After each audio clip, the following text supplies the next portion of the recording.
je suis Laura Pouliken et vous souhaite la bienvenue sur l'Aléa, le podcast qui parle du risque. J'ai créé ce podcast pour déconstruire la vision traditionnelle du risque et montrer ses effets positifs dans nos vies. Tous les 15 jours, j'invite des hommes et des femmes qui viendront vous donner les clés et les outils pour devenir pleinement la personne que vous devez être en prenant les risques nécessaires. Je le répète souvent, mais croyez-moi, c'est la solution pour aider et inspirer le plus grand nombre.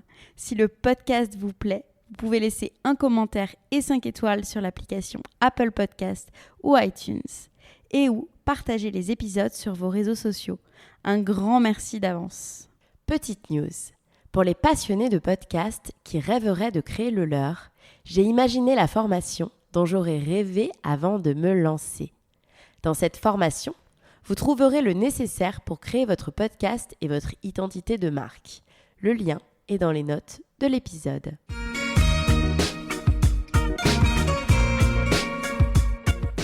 Aujourd'hui, je suis avec Arnaud Gérald. Arnaud Gérald, tu es né à Marseille en 1996. En raison de ta dyslexie, l'école est très difficile pour toi. À l'âge de 16 ans, tu suis ton premier cours d'apnée et atteins une profondeur de 30 mètres. Une grande performance pour ton jeune âge. Au fond de l'eau, tu ouvres les yeux et trouves enfin un endroit où tu te sens en sécurité. Un endroit que tu peux appeler ta maison. À partir de ce jour, tu as de nouveau respiré grâce à ta nouvelle passion. C'est certain, tu as trouvé ta vocation, la plongée en apnée. Bonjour Arnaud, je suis super contente de te recevoir aujourd'hui sur le podcast. Est-ce que tu peux commencer par te présenter, s'il te plaît ? Mais je m'appelle Arnaud Gérald, j'ai 24 ans, j'habite à Marseille en France et je suis apnéiste professionnel et double recordman du monde. D'accord, super. Donc tu as découvert, l'apnée donc, très jeune. Je crois que c'est ton père qui t'y a initié. Est-ce que tu peux, nous parler un petit peu de cette découverte ? Alors oui, c'est vrai que c'est mon père qui m'a initié à l'apnée, très jeune, déjà avec un masque et un tuba à l'âge de 16 ans, euh, et même un peu plus tôt à l'âge de 7 ans dans les calanques de Marseille. C'est un milieu qui m'a fait un peu peur au début parce que ça donne vraiment l'accès à un imaginaire démultiplié par rapport à ce qui se passe sur Terre. À l'âge de 16 ans, je découvre vraiment la discipline pure, qui consiste à descendre le long d'un filin à une profondeur donnée et à remonter à la force de ses muscles. Donc c'est des lieux où on plonge généralement au large des côtes et c'est un endroit où il n'y a pas de fond. La profondeur est presque sans limite. Donc on descend le long d'un filin dans le bleu total, sans repère de temps ni de profondeur. C'est, une sensation qui m'a plu, très vite et notamment à ce moment-là parce que j'avais de grosses difficultés scolaires, dues à la dyslexie, un manque de confiance en moi et une timidité assez importante, des sens un peu aussi exacerbés, donc une hypersensibilité et le fait d'être sous l'eau, ça a été, une révélation. Et justement, donc tu en parles, tu parles d'un petit garçon, dyslexique. Est-ce que tu penses enfin moi c'est une question que j'aime bien poser, aussi dans le podcast, c'est le rapport à l'enfance, et à ce qui s'est passé dans l'enfance qui peut déterminer la personne, que l'on devient. Est-ce que tu penses, toi, que justement cette faiblesse a pu, après, jouer sur ta résilience et ta capacité finalement à être le meilleur, en tout cas à ton âge, sur ton domaine ? Oui, je pense que que cette faiblesse de départ a été vraiment un point clé dans le sens qu'a pris ma vie, les années qui ont suivi et qui continuent aujourd'hui. Pourquoi? Parce que, en fait, on va le voir sur, différents profils, des artistes, des sportifs, quand on passe par ce genre de moments qui sont un petit peu difficiles à vivre, on a un gros manque de confiance en soi, on doute sur son avenir. Des événements comme, découvrir une discipline, découvrir une passion, nous font, grandir à vitesse grand V et nous font comprendre que le reste de notre vie sera notre passion.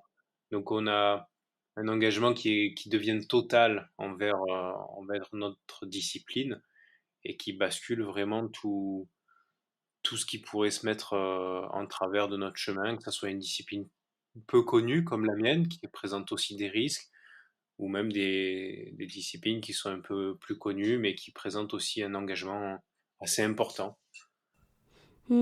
Et justement, toi, au-delà de, bah, bien sûr, de ta dyslexie et de ta timidité, est-ce que tu te rappelles le genre de petit garçon que tu étais et est-ce que tu avais déjà finalement le goût du risque relatif à cette discipline qui n'est pas forcément donnée à tout le monde?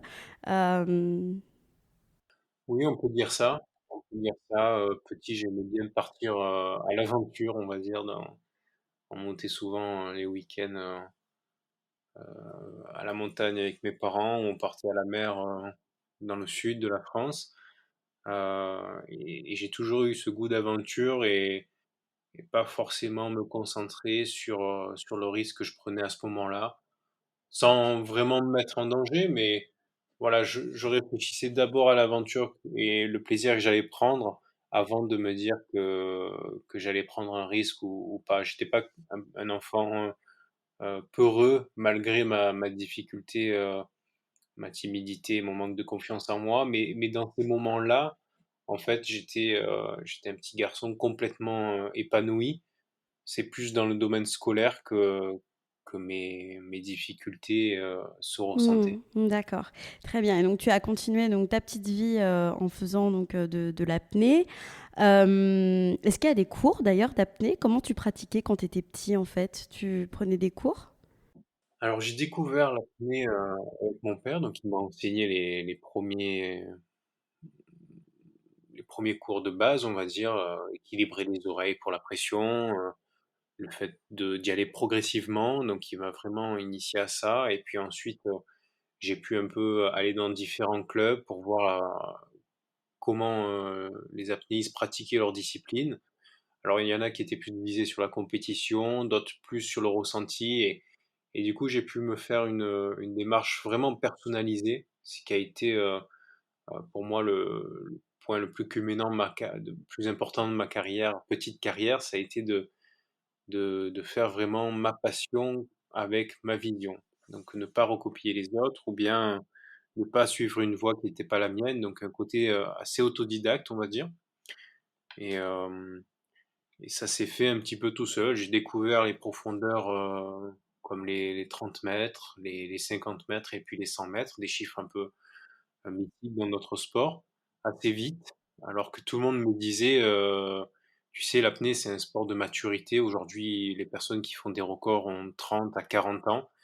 À ce moment-là, j'avais 18 ans et j'étais déjà à 70 Waouh, mètres. bravo.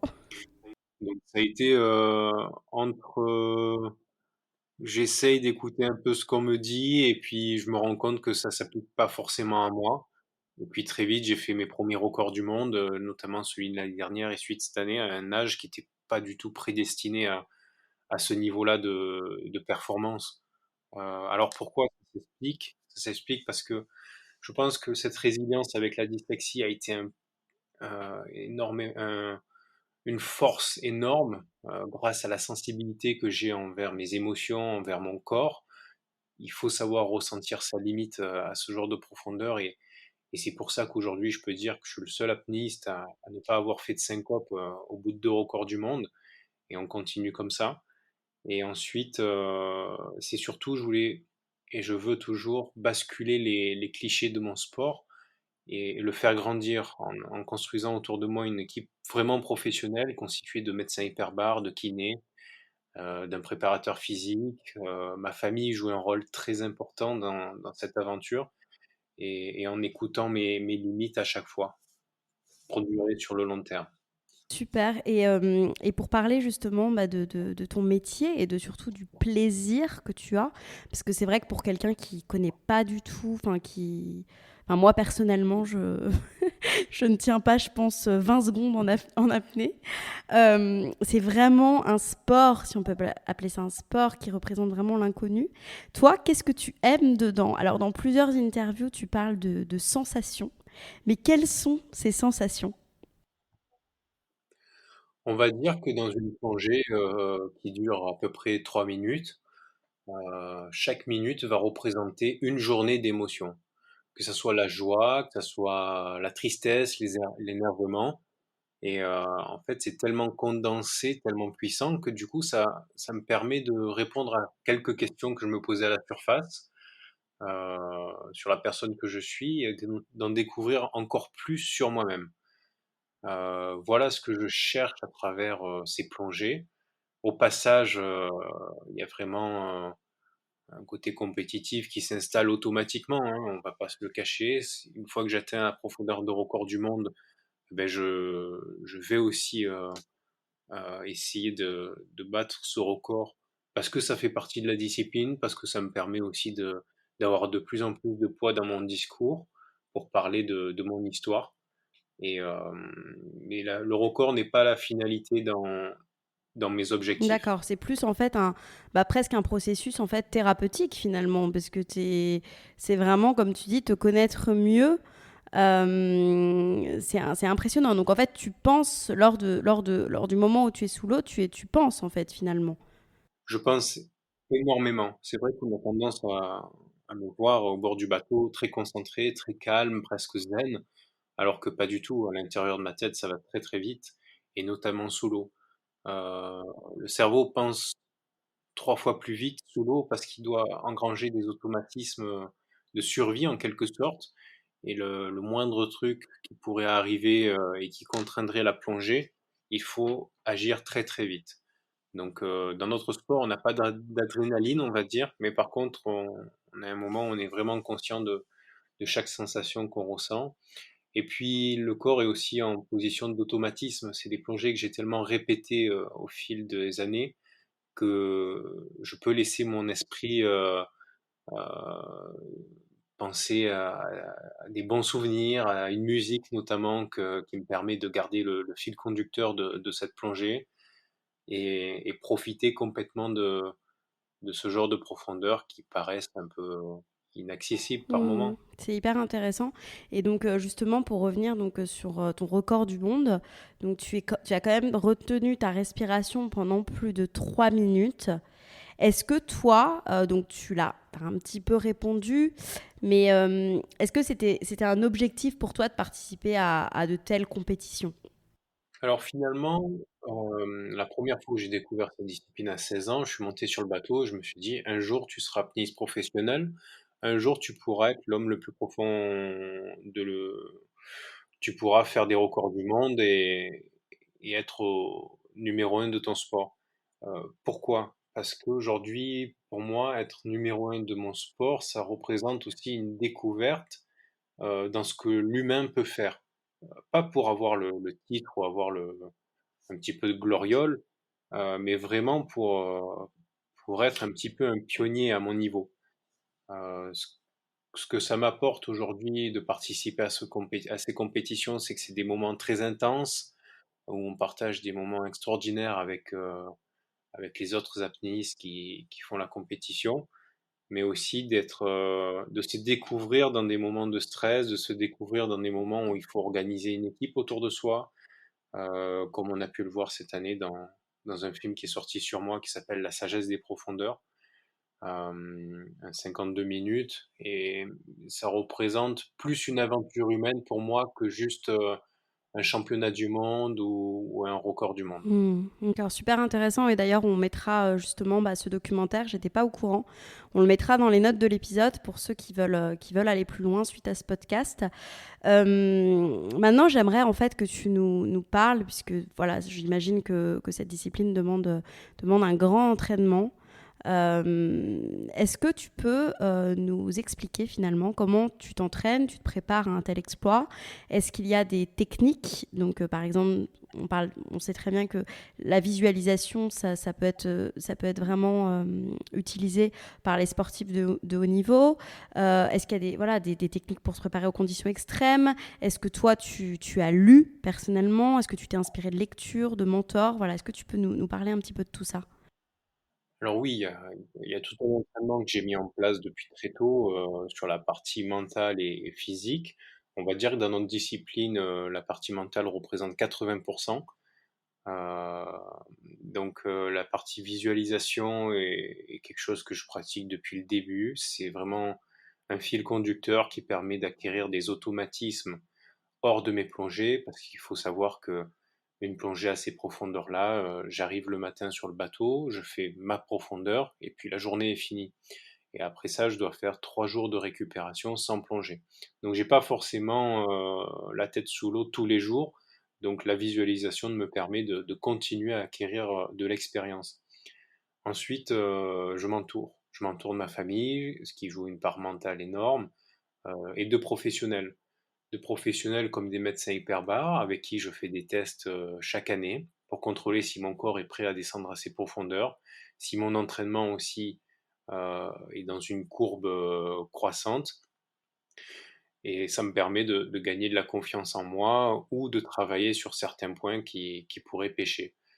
Hem, je m'entraîne au Cercle des nageurs, de Marseille, à côté de nageurs comme Florent Manodou et bien d'autres, qui me permettent d'avoir une équipe autour de moi, une équipe de professionnels, une équipe de sportifs olympiques. Ça donne une dynamique très positive. Hem, voilà, il y a il y a alors même préparateur physique qui me suit, et ça me permet, voilà, de m'évader un petit peu du milieu, sous-marin.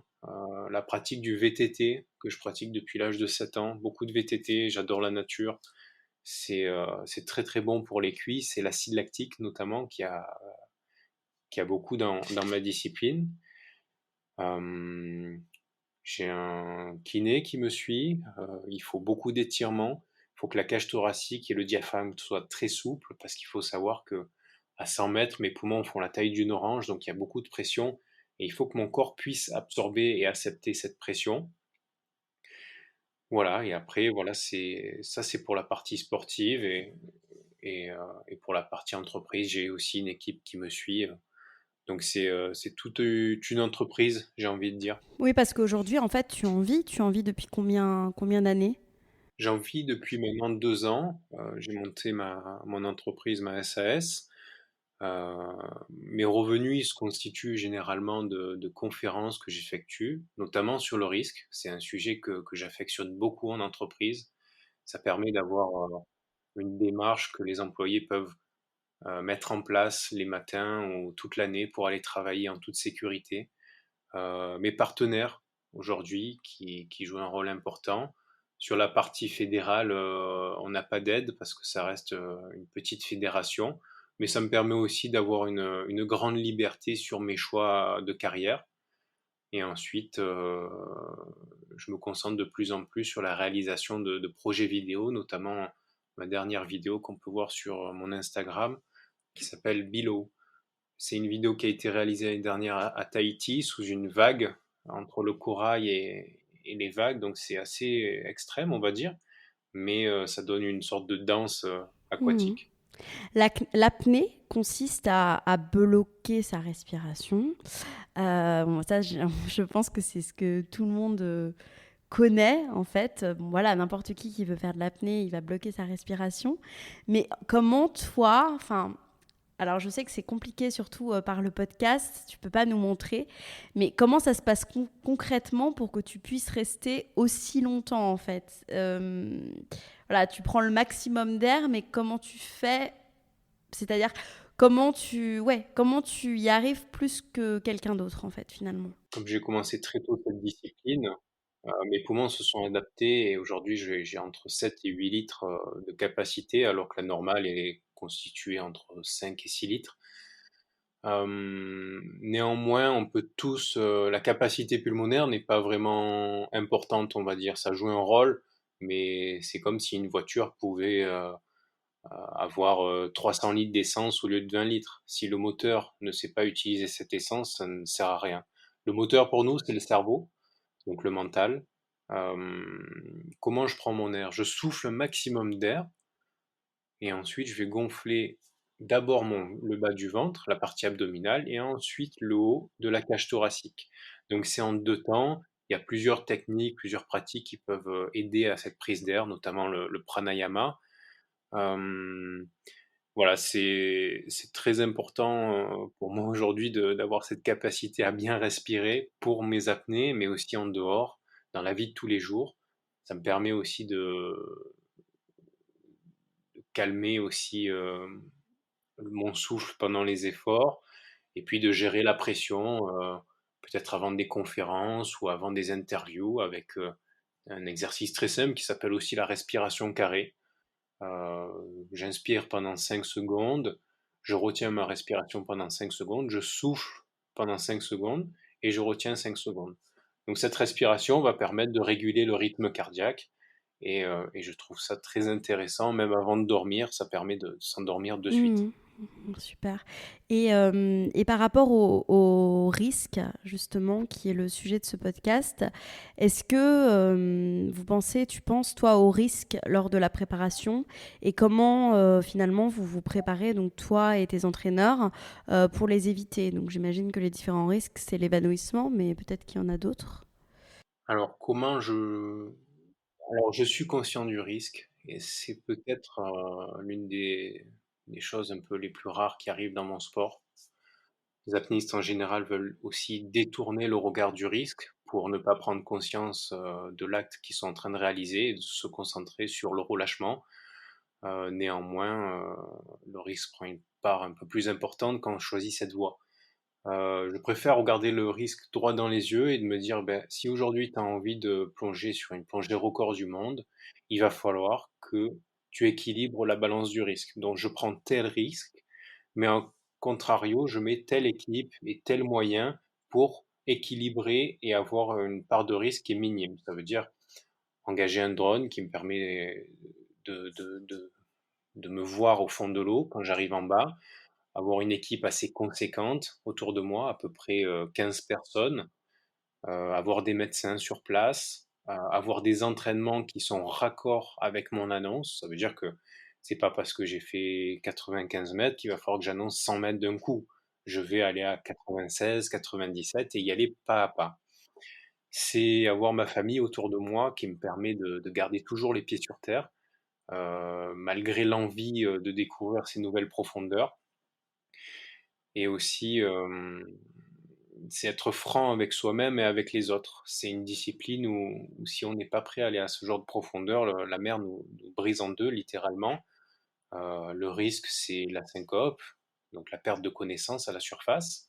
C'est à la surface généralement parce que le plus gros de la plongée se fait sur les derniers mètres au retour, parce qu'on vient de se faire un aller-retour qui est très bien prise en charge, à la surface. Les apnéistes de sécurité mettent l'apnéiste sur le bateau, lui font une insufflation dans le nez. Ça veut dire que le nez, il a beaucoup de capteurs et ça va de suite réveiller l'apnéiste et ensuite il y a un rapatriement ou non, au médecin hyperbare, près des côtes. Donc là, il y a tout un protocole qui est mis en place, qui est respecté. Il y a des entraînements sécurité qui sont effectués toute l'année pour garder le rythme. La deuxième, le deuxième risque, c'est, l'embolie pulmonaire, donc c'est se faire mal au poumon, qui est l'alvéole pulmonaire qui se déchire et qui laisse rentrer un petit peu de sang. Donc ça, c'est dû notamment au manque de progression. C'est généralement dû à un apnéiste qui va progresser trop vite ou qui va pas être assez étiré au niveau de la cage thoracique. C'est pour ça que moi j'ai des professionnels, notamment mon kiné qui me suit toute l'année. Sur la partie coaching, j'en ai pas vraiment en fait. C'est vraiment un préparateur physique qui s'axe sur, essentiellement mes cuisses, qui sont mes propulseurs avec les palmes. Sur la partie coaching, j'ai vraiment été toujours autodidacte, et je n'ai ni préparateur mental non plus. Mes coachs, en quelque sorte, c'est ma famille autour de moi, je le répète souvent, mais et c'est eux qui me permettent de trouver la motivation et de garder cette ligne directive au niveau de mes résultats. Ça veut dire que pour moi, remercier les gens qui m'entourent et ceux qui me permettent de faire ces profondeurs, c'est tout d'abord sortir de l'eau avec le sourire et en montrant une plongée complètement maîtrisée. Et justement, c'est intéressant que tu parles de ta famille. Comment ils réagissent justement face à ton métier? Je pense à tes parents, je pense à ton conjoint ou ta conjointe si tu en as un ou une. Comment ils le vivent? Parce que j'imagine que ouais, ça doit faire peur quand même. Alors c'est vrai qu'au tout début, quand je leur ai annoncé à table, à l'âge de 16 ans que je voulais être, apnéiste professionnel, ça a jeté un froid. Néanmoins, je me suis vraiment renseigné sur la discipline. J'ai vraiment travaillé sur euh, le message que je voulais faire passer à travers ces résultats et comment je voulais pratiquer l'apnée. Donc, au fil du temps, ils ont vu comment je pratiquais ces plongées, avec quels moyens autour de moi, quels moyens que je mettais en place pour pallier aux risques que je prenais. Euh, donc, ça a été une question de temps. Et aujourd'hui, ils sont complètement rassurés. Mes proches sont rassurés. Et il reste une part de stress, hein, parce que c'est humain, c'est comme ça.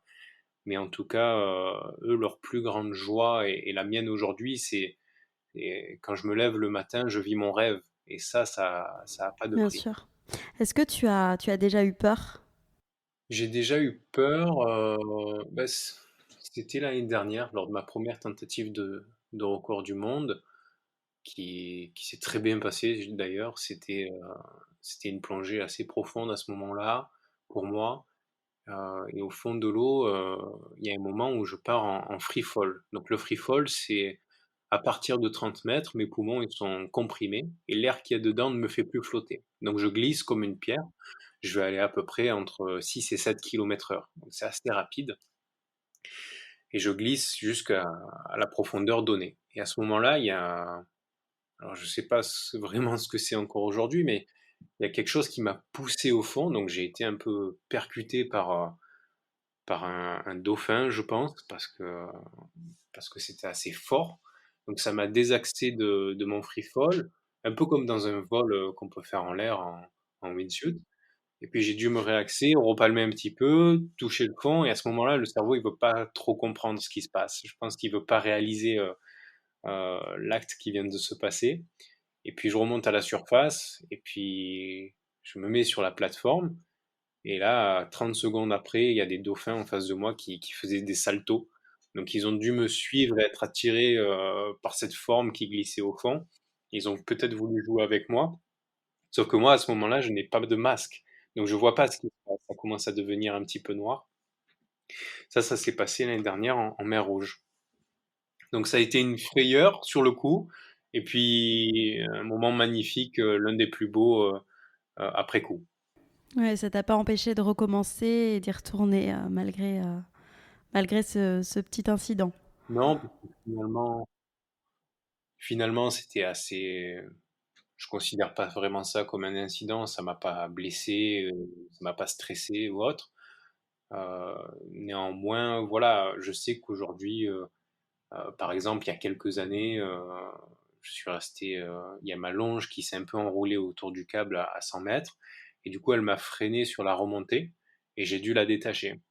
Donc, ces quelques secondes que j'ai perdues au fond, m'ont fait un petit peu, m'ont déstabilisé un petit peu en me disant, bon, ben là, c'est pas toujours, ça se passe pas généralement comme ça, tu n'as plus de longe au poignet, euh, il va falloir vraiment que tu mettes tous tes automatismes en place pour arriver à la surface. Et en fait, c'est là où je me suis vraiment rendu compte que les automatismes, les visualisations et ma démarche d'y aller pas à pas et de me laisser toujours un maximum de marge par rapport à ce que je pourrais faire, a payé ce jour-là. Donc je suis remonté avec le sourire, j'avais pas la longe, donc il a remonté juste après.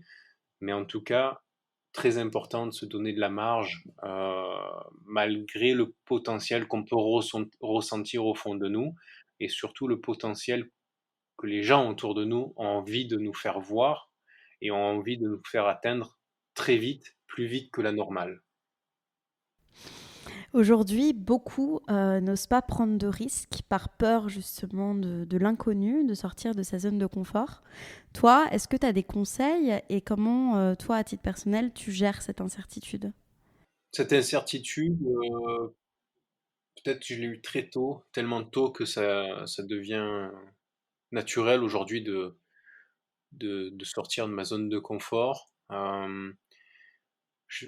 Pour de conseils, je pense qu'il faut déjà s'entourer de personnes qui sont un peu plus audacieuses que nous, qui vont nous motiver à sortir de cette zone, à aller beaucoup plus loin que l'objectif qu'on s'était fixé.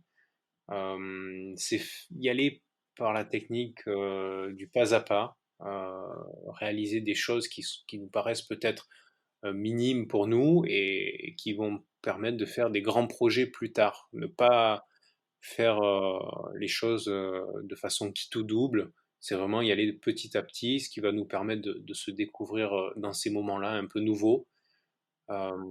Voilà, c'est prendre du recul aussi, parce que aujourd'hui, prendre des risques euh, pour, pour un apnéiste comme moi, c'est pas forcément prendre des risques pour quelqu'un qui va acheter une baguette de pain. Donc voilà, il y a tout un équilibre qu'il faut trouver dans la vraie prise de risque. Euh, la vraie prise de risque qui constitue chaque vision de chaque sport ou de chaque profession. Mais voilà, c'est y aller pas à pas et s'entourer des bonnes personnes. Hmm. Aujourd'hui, toi, tu as que 23 ans, donc tu es quand même très jeune, c'est ce que tu disais. Qu'est-ce qui a fait, selon toi, ta différence pour gagner, sachant que, pour m'être un petit peu renseignée, j'ai vu que les autres champions d'apnée sont quand même beaucoup plus vieux, comme tu disais tout à l'heure. Voilà, ils ont plus d'une trentaine d'années, on va dire.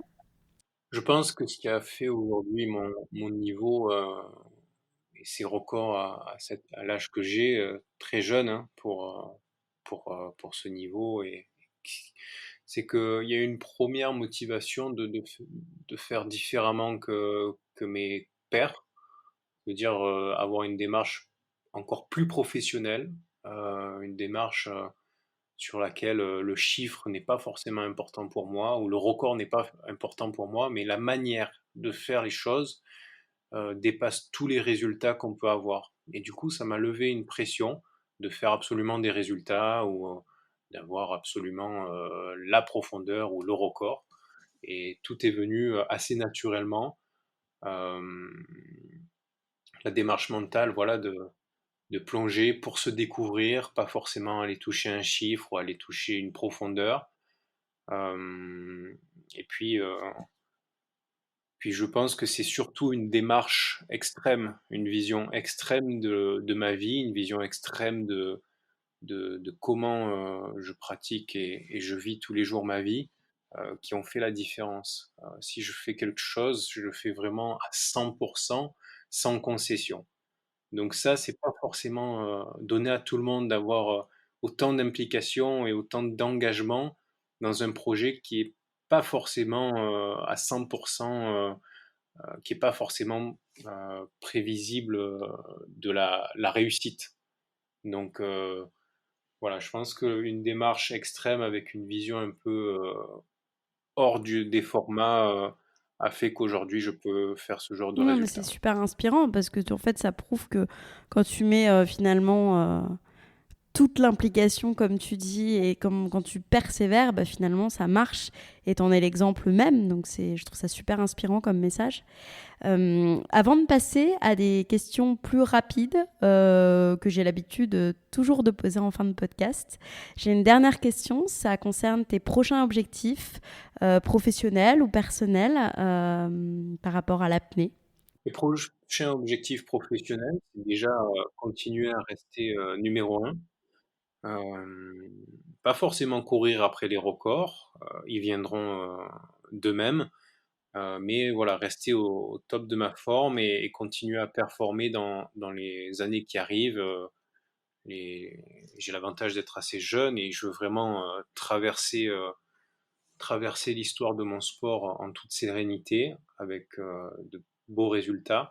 En deuxième partie, c'est vraiment faire parler mon côté artistique qu'on a pu voir sur ma dernière vidéo Below, de vraiment communiquer les émotions que j'ai eues à l'âge de 16 ans lors d'une vidéo et pouvoir les transmettre au grand public, aux personnes qui n'ont pas forcément la chance aujourd'hui de vivre leur passion et pourquoi pas les motiver à se lancer et à prendre des risques. D'accord, super. Et d'ailleurs, j'ai une petite question parce que par rapport au confinement, est-ce que toi, tu as pu continuer à t'entraîner? J'ai eu l'avantage de pouvoir continuer à m'entraîner étant sportif de haut niveau. euh, et c'est vraiment une chance aujourd'hui de pouvoir continuer à travailler, en fait. C'est mon travail, c'est un peu, ce qui me permet de performer et de continuer à faire grandir mon entreprise. Donc, c'est vraiment une chance de pouvoir, continuer à m'entraîner. Hmm. On va finir par des petites questions. Ma première, c'est les questions que l'on te pose le plus. Donc, que ce soit sur tes réseaux sociaux. Donc, maintenant, tu m'as dit que grâce à ton entreprise, tu étais devenu conférencier. Donc, sans doute qu'on te pose des questions pendant ces conférences. Donc, quelles sont-elles et quelles sont les réponses que tu leur donnes? Alors, la première question, c'est combien de temps tu restes sous l'eau? Alors moi qui pratique la profondeur, c'est pas forcément, le temps que je reste sous l'eau, c'est pas forcément important, c'est pas une référence, de performance. Ma référence de performance, c'est la profondeur. Néanmoins, en restant sous l'eau, sans bouger, on va dire, je peux tenir 7 minutes. Alors 7 minutes, ça paraît très impressionnant Waouh! pour la plupart des personnes, Oh. sauf que 7 minutes, c'est juste rester sans bouger dans un bain d'eau. Heu, Descendre à 100 mètres ou comme lors de mon dernier record, ça représente ne pas respirer en faisant un effort, en acceptant un imaginaire qui est avec la pression, avec la mer et aussi, c'est descendre à une profondeur à la force de ses muscles qui représente le 2e étage de la tour Eiffel et remonter à la force de ses muscles. Donc voilà, la profondeur est beaucoup plus technique, beaucoup plus engageante et moins moins contraignante plus contraignante que l'apnée statique sans bouger. Mais voilà, chacun sa discipline. Hmm.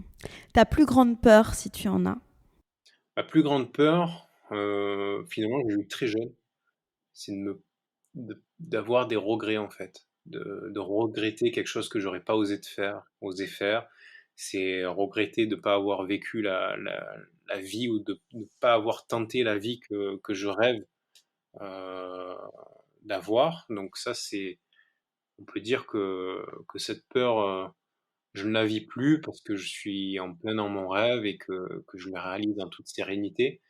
Néanmoins, voilà, ça serait de ne pas réaliser, ma vie, comme je la vois. Tu n'as pas peur de mourir, t'y penses pas? Peur de mourir, je pense qu'aujourd'hui, malgré le sport extrême que je pratique, il faut savoir que c'est une question de point de c'est une question d'échelle. Aujourd'hui, l'apnée, en compétition a vu le jour en 1996, ma date de naissance, jusqu'à aujourd'hui, donc ça fait, 24 ans. On n'a vu qu'un seul décès en compétition. Alors que, par exemple, pour les sports équestres, je crois en 2016, il y a eu plus de 11 morts, sur une seule année, une année noire pour eux. Le sport automobile ou le wingsuit, ont beaucoup de morts aussi, donc finalement, ça reste un sport extrême parce qu'on ne respire pas et tout ça, mais toute l'infrastructure que je mets autour de moi et qui est mise en compétition, n'est pas vraiment à risque, on va D'accord. dire. Ta routine pour être en bonne forme physique et mentale? C'est un entraînement tout l'hiver, donc ça veut dire que l'hiver, je fais du VTT, de la natation, de la muscu. Je touche pas vraiment à la profondeur. Je vais peut-être aller à la mer ou 1 ou 2 fois, mais je vais pas dépasser les 10 mètres parce qu'il faut que je garde cette faim de retourner à ces profondeurs pour la saison d'après.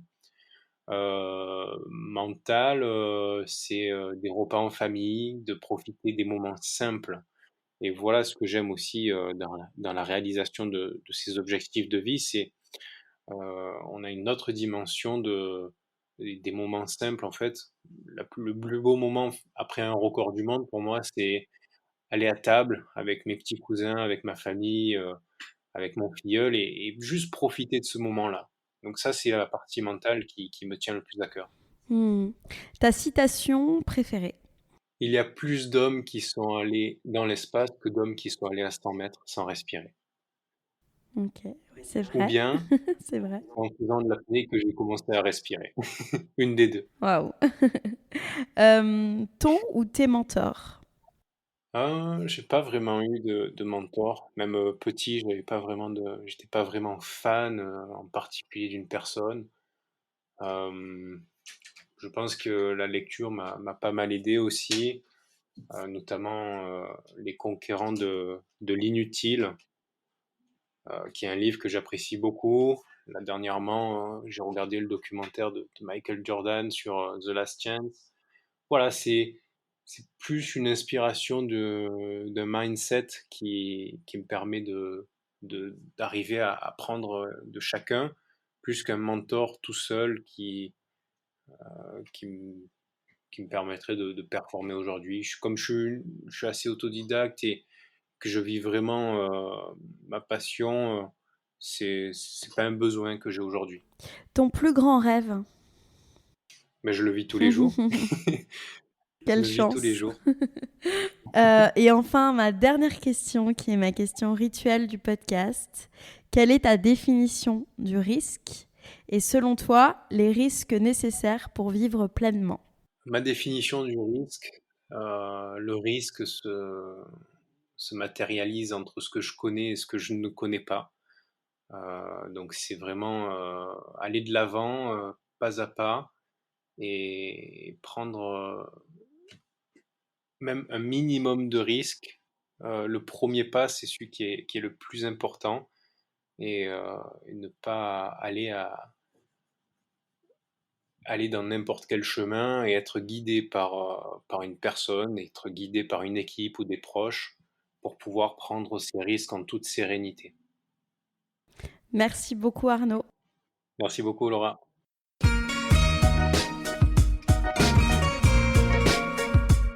Vous venez d'écouter l'Aléa. Merci d'avoir passé ce petit temps avec moi. Quelques petites infos en plus avant de se quitter.